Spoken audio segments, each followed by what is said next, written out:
The car alarm screamed at 2:47 a.m. for the sixth night in a row, and Harper Caldwell had no idea that her $200,000 Mercedes was about to introduce her to the only person in Scottsdale who wouldn't bow to her name. She stood at her bedroom window, silk robe clutched tight, watching the shadowed figure approach her driveway. Security lights blazed to life, illuminating a tall black man in a white tank top and gray sweatpants. He moved with purpose, no hesitation, like he owned the street. Harper's finger hovered over the panic button. Gated community. Background checks. Still, the man popped her hood without permission. 30 seconds of silence. The alarm died. He closed the hood, wiped his hands on his pants, and looked directly at her window. Even from 2 floors up, she felt that gaze. Calm, unbothered, slightly amused. Then he walked back to the house next door, the one that had sold 3 months ago to someone the HOA president called an unfortunate situation. Her phone buzzed. Mother.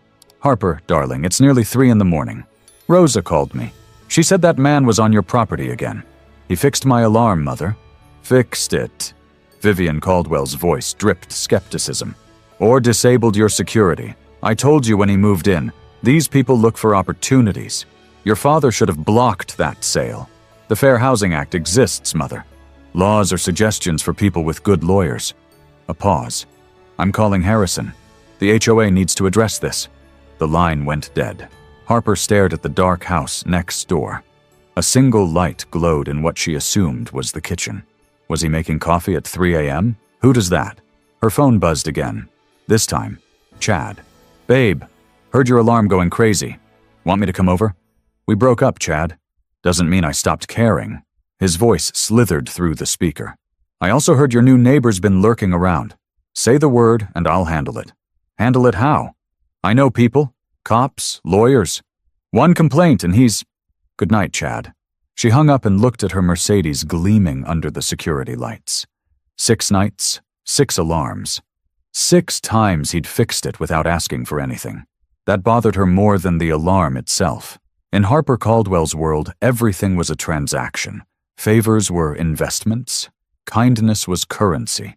Nobody did anything for free. So what did he want? She'd find out tomorrow. On her terms. The desert wind howled against her windows as she climbed back into her Egyptian cotton sheets, already composing the speech she'd deliver to her presumptuous neighbor. She didn't know his name yet. By sunrise, she'd wish she never learned it. Hello, the Shade of Love family. So happy you're here. Before we jump into the next part of the story, tell us, where are you watching from? Drop your country and state in the comments. Also, how's the story been so far? We love reading your thoughts. Yes, every single comment. And it really keeps us motivated. Let's aim for 50 comments on this video. Think we can hit it? Your support means the world, so don't forget to comment, share, and keep the energy flowing. Morning light turned the Arizona desert into gold and rust. Harper stood at her kitchen island, espresso untouched, watching Rosa polish silver that was already spotless. Rosa, the neighbor, what do you know about him? Rosa's hands paused for half a second. Mr. Porter. He is quiet, polite, waves when he sees me taking out the trash. Porter. Harper rolled the name around. What does he do? I do not ask, Miss Harper. It is not my place. But it was Rosa's place to call her mother at 3 a.m. about a man on the property. Harper noted that inconsistency and filed it away. Her father appeared in the doorway, golf shirt crisp, white hair perfect. Preston Caldwell moved through life like a man who'd never been told no. Heard you had another alarm situation. It's handled. Is it? He poured himself orange juice. Harrison called me this morning. Says he's drafting a formal complaint. Noise violations, property interference, trespassing. He fixed my car, Dad. That's not trespassing. Touching someone else's vehicle without permission is technically... Are you serious right now? Preston's jaw tightened. I'm trying to protect you, Harper. That man has a name. Jalen Porter. And he hasn't done anything wrong. Yet. Her father set down his glass. People like him don't buy houses in communities like this without an angle. Trust fund? Drug money? Some athlete who'll be broke in 5 years? Or maybe he worked hard and earned it, like you always taught me to respect. Preston laughed. A short, ugly sound. That's different. How? He didn't answer. He didn't have to. 27 years of dinner table lessons had already explained the difference her father saw between people who deserved success and people who stumbled into it. After he left for the golf course, Harper found herself at her window again, staring at the Porter house. A truck sat in the driveway now. Older model, well-maintained, toolbox in the bed. As she watched, Jalen emerged in work boots and a button-down shirt, looking nothing like the tank-top figure from last night. He glanced toward her house. She stepped back from the curtain. Ridiculous, hiding in her own home from a neighbor. Her phone lit up with calendar reminders. Board meeting at 10, investor call at 2, charity gala planning at 5. The empire her father built and handed to her didn't run itself. She was Harper Caldwell, Forbes 30 under 30, Tech's youngest female CEO. She'd negotiated with Saudi princes and Silicon Valley sharks. One neighbor with a toolbox shouldn't make her nervous. And yet, she caught herself checking the window 3 more times before leaving for work. Each time, his truck was already gone. Each time, she felt something she refused to name. The HOA meeting was standing room only, which meant 12 people in Harrison Cole's living room pretending they had better things to do. Harper arrived late on purpose. Power move. Let them wait. Miss Caldwell. Harrison's smile was all teeth, no warmth. We were just discussing the situation on Mesquite Lane. My car alarm? Among other concerns. He gestured to a leather folder. Mr. Porter has accumulated several violations in his 3 months of residence. Trash bins visible from street, parking commercial vehicle in driveway, exterior paint not matching approved palette. Harper frowned. His house is beige, like everyone else's. It's desert sand. The approved color is Sedona cream. Harrison's pen tapped the folder. I've documented 17 instances of non-compliance. A woman Harper vaguely recognized, Jennifer something, lived on the corner, raised her hand. Are we sure we're not being... he seems nice enough. He helped my son fix his bike chain last week. That's how it starts. Chad's voice sliced from the back of the room. Harper hadn't noticed him arrive. They ingratiate themselves, build trust. Then what, Chad? The question escaped before Harper could stop it. All eyes turned to her. Chad smiled, slow and predatory. Then property values drop. Crime increases. You know how it goes. I actually don't. Explain it to me. Silence. Harrison cleared his throat. Perhaps we should table this discussion. The front door opened. Jalen Porter stepped inside, work boots leaving faint dust prints on Harrison's pristine carpet. Got your notice. He held up a folded paper. 17 violations. Thought I'd address them in person. Harrison's face reddened. This is a closed meeting. Sign on the door says all residents welcome. Jalen's voice stayed level, almost pleasant. I'm a resident. I'm welcome. He moved to an empty chair and sat down like he owned it. Derek, his younger brother who'd apparently driven him, leaned against the doorframe with arms crossed. Now, Jalen unfolded the paper. Desert sand versus Sedona cream. You want me to repaint my entire house over a shade of beige? Rules are rules, Harrison snapped. Funny. Mrs. Patterson's house on Juniper is straight up gray. Don't see her name on any violation list. More silence. Jennifer from the corner smothered a smile. Harper watched Jalen handle the room, calm, prepared, refusing to shrink. He'd researched. He'd documented. He'd shown up with receipts while they'd shown up with assumptions. Something shifted in her chest. Something uncomfortable. Meeting adjourned, Harrison announced abruptly. We'll revisit this next month. People filed out, avoiding eye contact with Jalen. Harper lingered, unsure why. He caught her stare as he passed. Your car alarm. Loose wire connection to the sensor. Might want to get that checked. You could have told me that 6 days ago. Could have. The ghost of a smile. But then you wouldn't have learned to ask. He was gone before she could respond. Harper's Mercedes alarm went off at 11 p.m. that night. She was still awake, spreadsheets glowing on her laptop, when the familiar shriek pierced the desert quiet. This time, she went outside herself. Jalen was already walking toward her driveway, flashlight in hand. He stopped when he saw her standing by the car. Thought you'd let me handle it like usual. I'm not helpless. Never said you were. He clicked off the flashlight. Pop the hood? She did. He leaned in, hands moving with practiced confidence. The alarm died in seconds. "Same wire," he said. "Someone's been messing with it." "Messing with it how?" "Disconnecting and reconnecting, making it trigger." He straightened, wiping his hands on a rag from his back pocket. "You got enemies, Harper Caldwell?" The way he said her full name, like it was a diagnosis, made her bristle. "How do you know I'm not just bad with cars?" "Because this is the 7th time. Same wire. And you strike me as someone who solves problems, not repeats them." His eyes found hers in the darkness. "So either you're doing this on purpose or someone else is." The accusation hung between them. Harper's cheeks burned. "Why would I sabotage my own car?" "You tell me." She had no answer. At least not one she'd admit out loud. "Thank you," she managed. "For fixing it. Again. Don't thank me. Just knock on my door next time instead of waiting for me to come out here." He started walking away, then paused. "Unless the princess prefers her knight to guess when she needs rescuing?" "I'm not a princess." "No." He turned back, something unreadable in his expression. "You're a CEO who inherited Daddy's company, lives in a house she didn't build, and can't figure out why a neighbor would help her without wanting something in return." The words hit like ice water. "You don't know anything about me. I know plenty. Forbes articles, tech blogs. That interview where you said success is 90% preparation and 10% luck." His voice softened unexpectedly. "I also know you check your window every morning to see if my truck's still there. Like you're surprised I haven't disappeared. That's not... It's fine, I get it." He shrugged. "I'm the first black homeowner on this street in 40 years. Everyone's waiting for me to fail, sell drugs, throw parties, prove their assumptions right. I wasn't assuming..." "Yeah, you were." No anger, just exhaustion. "The difference is, some people admit it. You just hide behind politeness." He walked back to his house without another word. Harper stood in her driveway, Arizona cold seeping through her silk pajamas, feeling something crack open inside her chest. She'd been called ruthless in boardrooms, ice queen in tabloids.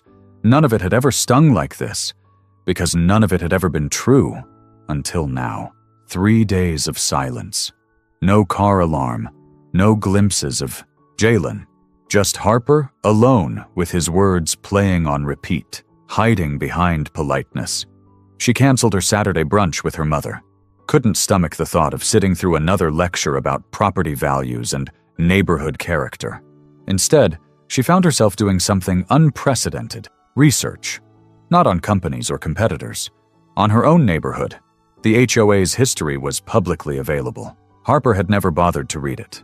Now she scrolled through decades of meeting minutes, violation records, complaint logs. Patterns emerged. Every black family who'd ever tried to buy on Mesquite Lane had faced complications, denied applications, sudden rule changes, complaints filed within weeks of moving in. The last black homeowner, a surgeon named Dr. Williams, had sold after 2 years. The violation folder Harrison had compiled against him was 3 times thicker than Jalen's. Harper's stomach turned. Her phone rang. Natalie, her assistant. "Boss? You missed the investor prep call. Everyone's worried." "I'm fine. Reschedule." "Harper," Natalie's voice dropped. "Is this about what Chad said at the HOA meeting? Because he's been telling people what? That you're distracted by the neighbor situation." A pause. "He's framing it like you're having some kind of breakdown." Of course he was. Chad couldn't stand rejection. If he couldn't have her, he'd destroy her reputation instead. Let him talk. "Harper," I said, "let him talk." She hung up and stared at her reflection in the dark laptop screen. Who was she? The woman who built on her father's foundation and called it her own achievement. The CEO who preached meritocracy while benefiting from generational wealth. The neighbor who watched a man get targeted and said nothing. Rosa appeared in the doorway. "Miss Harper, you've barely eaten today. Not hungry. May I speak freely?" Harper blinked. In 4 years, Rosa had never asked that. "Of course. Mr. Porter." Rosa clasped her hands. "He reminds me of my father. Good man, proud man. Came to this country with nothing. Worked until his hands bled, and still people looked at him like he was stealing something just by existing. Rosa, I call your mother that night because she pay me to. But I tell you this for free." Rosa's eyes glistened. "Some people build walls to keep others out. Some people build walls because they've been hurt. Mr. Porter, I think, is the second kind. And you—" She touched her heart. "You're standing at a wall, Miss Harper. The question is which side you want to be on." She left Harper alone with the weight of that choice. That night, Harper's car alarm stayed silent. She almost wished it hadn't. Hello, the Shade of Love family. So happy you're here. Before we jump into the next part of the story, tell us, where are you watching from? Drop your country and state in the comments. Also, how's the story been so far? We love reading your thoughts. Yes, every single comment. And it really keeps us motivated. Let's aim for 50 comments on this video. Think we can hit it? Your support means the world. So don't forget to comment, share, and keep the energy flowing. Sunday morning, Harper did something she'd never done in 3 years of living on Mesquite Lane. She knocked on a neighbor's door. Jalen answered in jeans and a faded university t-shirt. Arizona State, mechanical engineering. His expression cycled through surprise, suspicion, and finally guarded neutrality. Car alarm working? It's fine. I came to... She held up a folder. Show you something. He didn't invite her in, just leaned against the doorframe, arms crossed. She opened the folder. HOA records. Every black family that's tried to live here. Every violation filed against them. Every complaint. Jalen's eyes scanned the pages. His jaw tightened. You think I don't know this? I think you shouldn't have to fight it alone. And what? You're gonna be my white savior? He laughed bitterly. No offense, Harper, but I don't need rescuing. I need to be left alone. That's not... She took a breath. I'm not trying to save you. I'm trying to understand. And maybe apologize. For what? For watching them target you and saying nothing. For assuming you had an angle. For being exactly what you said, someone hiding behind politeness. The words cost her something. She felt it leave her body like blood. Derek appeared behind Jalen, recognized Harper, and scowled. What's she doing here? Having a conversation. Jalen's voice stayed calm. Give us a minute. Derek retreated, clearly unhappy. Jalen stepped onto the porch, pulling the door closed behind him. That folder. Where'd you get it? Public records. Anyone can request them. Anyone can. Nobody does. He studied her face. Why now? Because you were right. I was waiting for you to fail. Prove my assumptions correct. And when you didn't, when you just kept fixing my car and showing up to meetings prepared and being a decent human being, I didn't know what to do with that. So you researched? It's what I know. Something softened in his expression. You want to know what I know? What I learned growing up black in America? She nodded. People like you. Wealthy, powerful, connected. You're never neutral. Your silence is a choice. Your inaction is a stance. He sat down on the porch step. After a moment, she sat beside him. I don't need you to save me, Harper. I need you to stop pretending the fire isn't burning just because it's not touching you. Teach me how to not be neutral. It's not a class. It's a lifetime. He glanced at her. But asking is a start. They sat in silence. Arizona sun warming the morning. Two neighbors separated by everything and nothing. I'm an automotive engineer, Jalen said finally. Designed fuel systems for Ford for 6 years. Quit to start my own consulting firm. Bought this house because I earned it. I never doubted. Yeah, you did. But he smiled slightly. It's okay. Most people do. The difference is what you do after you realize it. Harper looked at the folder in her hands. I'm ready to do something different. Good. Jalen stood, extended his hand. Then welcome to the fight. She shook it. It felt like a beginning. Word traveled fast in gated communities. By Monday afternoon, Harper's mother had summoned her to the family estate for an urgent conversation. Vivian Caldwell sat in her sunroom like a queen holding court, iced tea sweating in the Arizona heat. Natalie tells me you've been distracted. Missing calls, canceling meetings. Vivian's eyes were surgical. And Rosa mentioned you visited that man's house. His name is Jalen. I don't care what his name is. Vivian set down her glass with a deliberate clink. I care that my daughter, the face of Caldwell Technologies, is being seen fraternizing with someone who doesn't belong in that neighborhood. He bought his house legally. He belongs there as much as anyone. Legally, perhaps. Socially. Vivian's laugh was ice. Darling, perception is reality. And right now the perception is that you're slumming. Harper's hands curled into fists beneath the table. Is that what you think? That knowing a black man is slumming? Don't twist my words. This isn't about race. It's always about race, Mother. We just pretend it isn't. Vivian's composure cracked for a split second. You sound like those protesters on the news. Is this what happens when you spend time with what? Say it. Silence stretched between them. I think you should take a vacation, Vivian said finally. Clear your head. The Maldives, perhaps. Away from distractions. I'm not running away from my life because you're uncomfortable with my choices. Your choices affect the family, Harper. The company. Our legacy. Then maybe the legacy needs to change. She left before her mother could respond. That evening, Chad appeared at her door uninvited. Flowers in one hand. Concern plastered across his face. Heard you had a rough day with your mom. Thought you could use a friend. We're not friends, Chad. We could be more. He stepped closer. Harper, I've been patient. Watching you waste time on whatever this phase is, but enough is enough. Phase. The neighbor thing. The research. This sudden interest in social justice. He shook his head. It's not you. How would you know what's me? You never looked past what you wanted me to be. His charm evaporated. I'm trying to help you, Harper. Before you destroy everything your father built chasing approval from people who'll never accept you. Get off my property. Harper, now. She slammed the door, hands shaking. Through the window, she watched him throw the flowers in her recycling bin and peel out of the driveway. Her phone buzzed. Jalen. Saw your visitor leave. Angry. You okay? She smiled, despite everything. How'd you see that? Kitchen window. Good sightlines. A pause. You want to talk about it? Not tonight, but thank you for checking. That's what neighbors do. She hung up and realized she was still smiling. Tuesday night, Harper knocked on Jalen's door with a bottle of wine and no plan. He raised an eyebrow. Upgrading from folder visits? Thought maybe we could have that conversation you mentioned about not being neutral. He let her in. The house surprised her. Warm, lived in, shelves lined with engineering books and framed photos of family. Nothing like the cold showpiece she inhabited. Derek sat on the couch, gaming headset around his neck. He stood when Harper entered. I'll be upstairs. You don't have to, Harper started. Yeah, I do. His look wasn't hostile anymore, just cautious. But for what it's worth, what you did at that HOA meeting, not speaking up for him but not piling on either, it was something.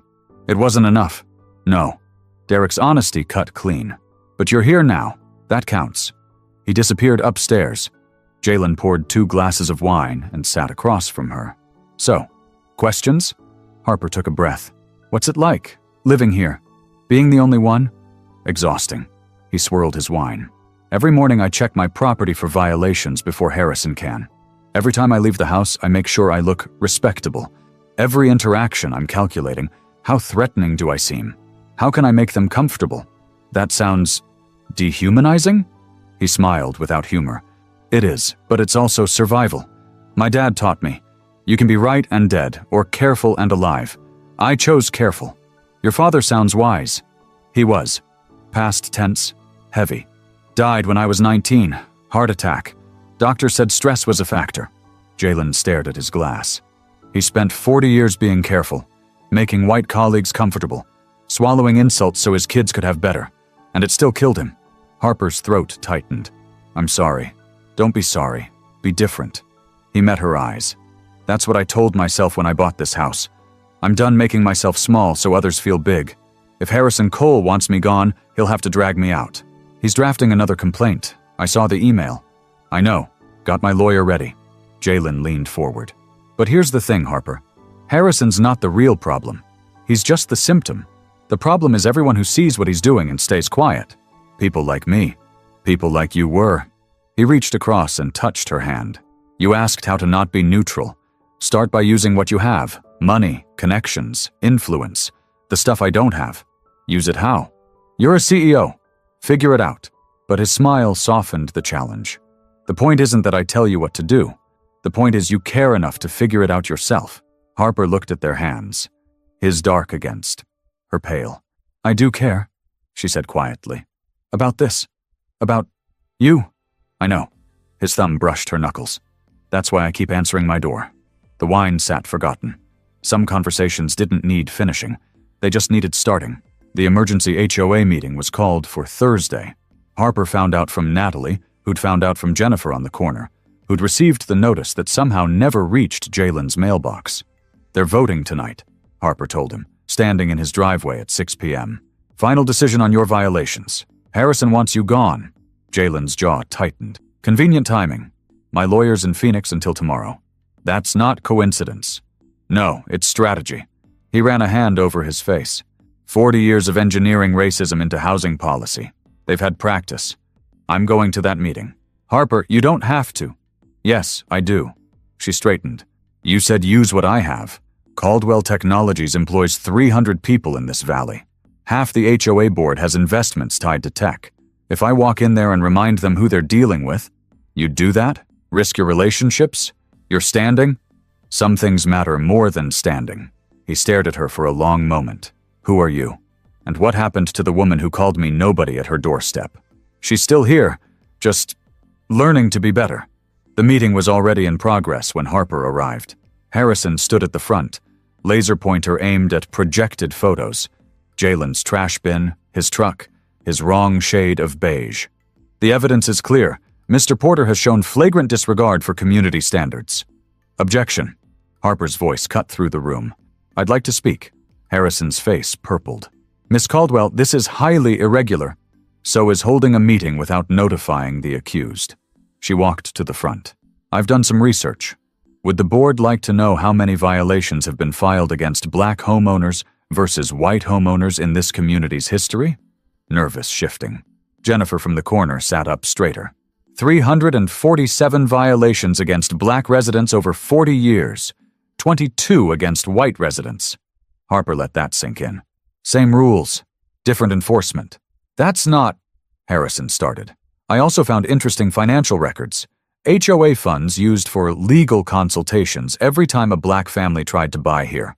Coincidence? Dead silence. Jalen Porter is an automotive engineer who designed fuel systems for Ford. He served on the City Planning Commission in Michigan. He volunteers at the youth center on Saturdays. Harper's voice rose. He fixed my car 6 times without asking for anything. What has this HOA ever done for me except send newsletters about approved paint colors? Jennifer stood.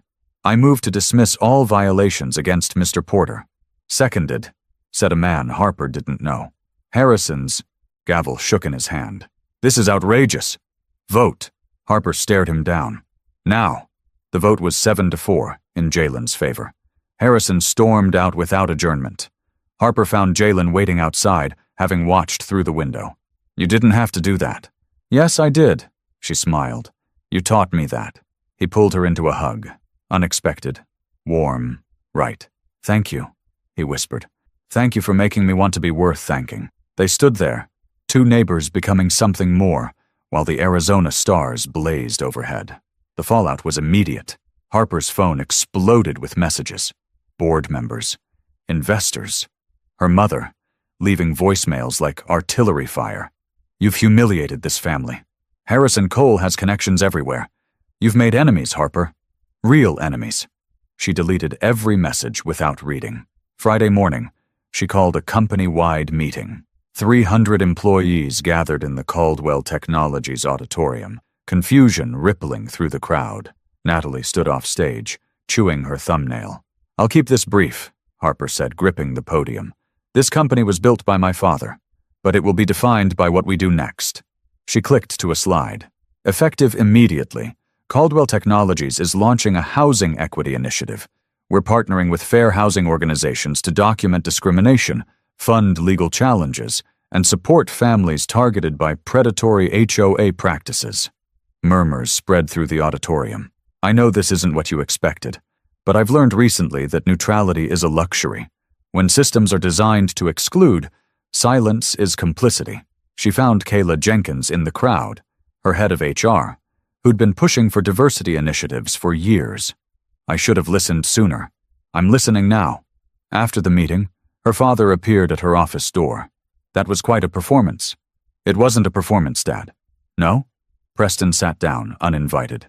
The daughter I raised didn't care about housing equity. Maybe that's the problem. Maybe you raised me to not care about the right things. His face shifted. something between anger and something older, sadder. I wanted to protect you. From what? From complications. From caring about things that can't be fixed. He sighed. I'm not proud of everything I've done, Harper. Some of the choices I made building this company. Then help me make different ones. He looked at her. Really looked. For the first time in years. This man, Jalen, he's the reason for all this? He's part of it. But mostly it's me, finally deciding who I want to be. Preston nodded slowly. Your grandmother was like this. Fire and conviction. Drove your grandfather crazy. A ghost of a smile. Drove me crazy too, but she was usually right. Does that mean you'll support the initiative? It means I won't fight you. He stood. That's the best I can offer right now. I'll take it. He paused at the door. For what it's worth, I'm proud of you, even when I don't understand you. Thanks, Dad. After he left, Harper called Jalen. How'd it go? Better than expected. My father almost smiled.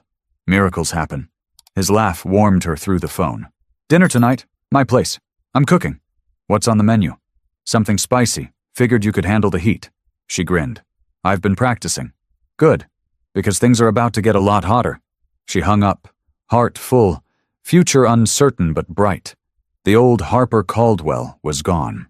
The new one had just begun. Hello, the Shade of Love family. So happy you're here. Before we jump into the next part of the story, tell us, where are you watching from? Drop your country and state in the comments. Also, how's the story been so far? We love reading your thoughts. Yes, every single comment. And it really keeps us motivated. Let's aim for 50 comments on this video. Think we can hit it? Your support means the world. So don't forget to comment, share, and keep the energy flowing. The local news wanted an interview. Billionaire CEO takes on HOA racism, made for compelling headlines. Harper agreed on one condition. Jalen would join her. They sat side by side on her living room couch, camera lights hot on their faces. The reporter, a young woman named Angela, leaned forward with practiced interest. Harper, let's start with you. What prompted this sudden activism? It wasn't sudden. Harper glanced at Jalen. It was a long time coming. I just needed someone to show me what I'd been refusing to see. And Jalen, how does it feel to have someone like Harper Caldwell in your corner? Complicated. His honesty surprised the reporter. A year ago, I would have been suspicious. Rich white woman swooping in to save the day? Seen that movie? It usually ends with her getting applause while I get forgotten. What's different now? She's not asking for applause. She's doing the work, showing up, taking hits. He reached for Harper's hand. That's not performance. That's partnership. Angela's eyes lit up at the gesture. So, are you two? Next question, Harper said firmly, but she didn't let go of his hand. The interview aired that night. By morning, Harper's inbox contained 2 death threats, 17 media requests, and 1 email from her mother that simply read, I have nothing left to say to you. But there were other messages, too. A woman in Texas whose family faced the same HOA tactics. A teenager in Georgia who'd watched his parents be driven out of their neighborhood. A retired lawyer offering pro bono services. You started something, Jalen said, scrolling through the messages on her laptop. We started something. The charity gala that weekend became Harper's first real test. 300 of Scottsdale's wealthiest gathered under crystal chandeliers, all wanting to see the woman who'd made Harrison Cole resign from the HOA in disgrace. Chad intercepted her at the entrance. Last chance, Harper. Walk this back. Say it was a misunderstanding. We can spin this. There's no we, Chad. There never was. You're choosing him over everything you've built? I'm choosing myself. She stepped around him. For the first time in my life. Inside, she found Jalen waiting. Stunning in a tailored suit. Uncomfortable, but present. You didn't have to come. Yeah, I did. He offered his arm. We're in this together, remember? They walked into the ballroom together. Conversations paused. Heads turned. Someone's champagne glass stopped mid-raise. Harper Caldwell, tech billionaire, on the arm of Jalen Porter, the black neighbor who'd exposed their community's ugliest secrets. They're staring, Jalen murmured. Let them. Harper lifted her chin. I'm exactly where I want to be. And for the first time in 27 years, that was true. 6 months later, Harper stood in Jalen's kitchen, watching him cook breakfast in the house that had once symbolized everything she was taught to avoid. The Housing Equity Initiative had funded 47 legal challenges. 12 families had been reinstated in communities that had tried to push them out. Harrison Cole was facing a civil rights investigation, and Harper had never been happier.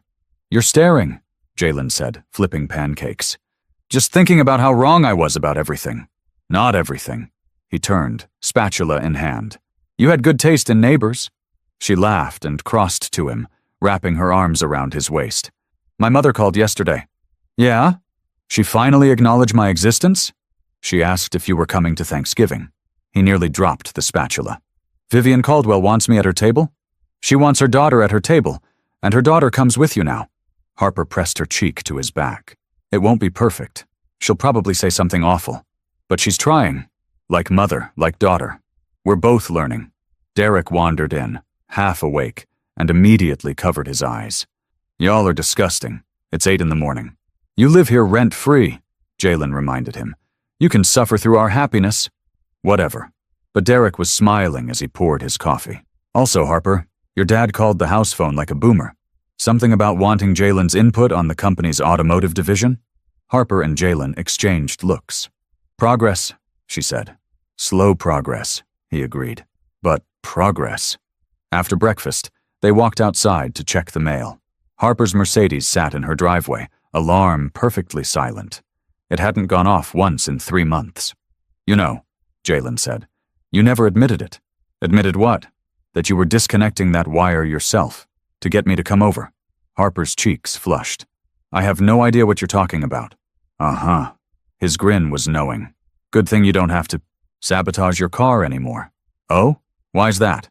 He pulled her close, desert sun warming their faces. "Because now you can just knock on my door, like I always said." She kissed him instead of answering. Some truths didn't need confessing. Standing there, in the neighborhood that had tried to keep them apart, Harper realized how far she'd traveled. Not miles, perspectives. From woman who saw a stranger and assumed the worst, to woman who fought for the best in everyone. Her car alarm had been a cry for help she didn't know she was making, and Jalen Porter, patient and proud, had answered every single time. "I love you," she said. The words came easy now. "I know." He kissed her forehead. "I love you too." The desert stretched endless around them. The future stretched even further. And for once, Harper Caldwell couldn't wait to see where the road led. The end